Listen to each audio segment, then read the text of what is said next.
Tehran maalinimadii shalay ahayd oo Jimco ahayd, Washington waxa ay ku qasabtay inay dib u eegto buugga taariikhda waxa ayna ku qasbeen sanadkii 2003 maalintii shalay ahayd. Run ahaantii, Tehran oo gobolka Bariga Dhexe dhul gariir aad u weyn ka ridi waxa ayna soo riday dhowr diyaaradood oo diyaaradaha dagaalka. Arrintan oo run ahaantii Washington filinwaa ku noqotay sanadkii 2003 duulaankii Mareykanka iyo kuwantiisa ay ku qaadeen waddankaasi Ciraaq.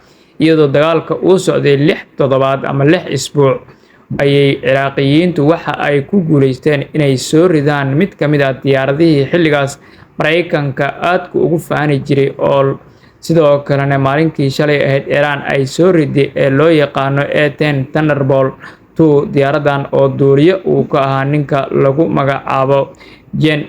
Dab ayaa ka kacay xarun kayd oo ay leedahay shirkadda shidaalka oo ajnabi ah taas oo ku taala galbeedka Basra ee Ciraaq subaxnimadii Sabtida ee maanta kadib markii weerar diyaaradaha aan duuliyaha lahayn uu ka dhacay sida ay warisay wakaaladda wararka ee Reuters una sheegeen ilo dhanka ammaanka ah. Wakaaladda wararka ma sheegin magaca shirkaddan tan iyo bilowgii dagaalka Israa'iil iyo Mareykanka oo isku dhinaca ay ku qaadeen dalka Iran.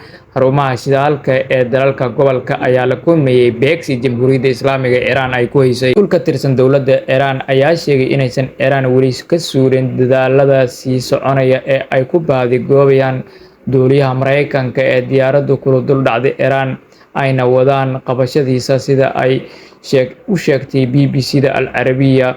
Saraakiisha Iran waxa ay soo bandhigeen abaalmarin gaaraysa ilaa 50,000 oo pound oo u dhiganta $66,100 oo la siinayo muwaadinka ka caawiya dowladda soo qabashada duuliyaha la la'yahay, sida ay sheegtay warbaahinta dowladda. Iran ayaa sheegtay inay soo riday diyaaradda A-10 ee qaybta ka ahayd howlgallada badbaadinta baadigoobka ee diyaaraddii koowaad ee la soo riday. Dhinaca kale, Israa'iil ayaa mareegtay khiyaanadii awalba lagu yaqaanay. Wargeyska iyo Dacood Ahronos ayaa ku waramay in Israa'iil ay bilowday inay ku qanciso Mareykanka sidii gudaha Iran loogu fulin lahaa howlgallo lagu burburinayo kaabayaasha tamarta Iran, kuwaas oo ay sheegtay in lagu gaarayo burbur nidaamka iyo kacdoon dadweyne. Xogayaha dagaalka ee Mareykanka ayaa u bandhigay taliyaha guud ee ciidanka Mareykanka General Red George in uu is-casilay, iyadoo la sheegay in uu doonayo in xilka loo magacaabo qof daacad u ah Trump oo fulin kara ajandihiisa xilli uu Mareykanku jiro dagaal.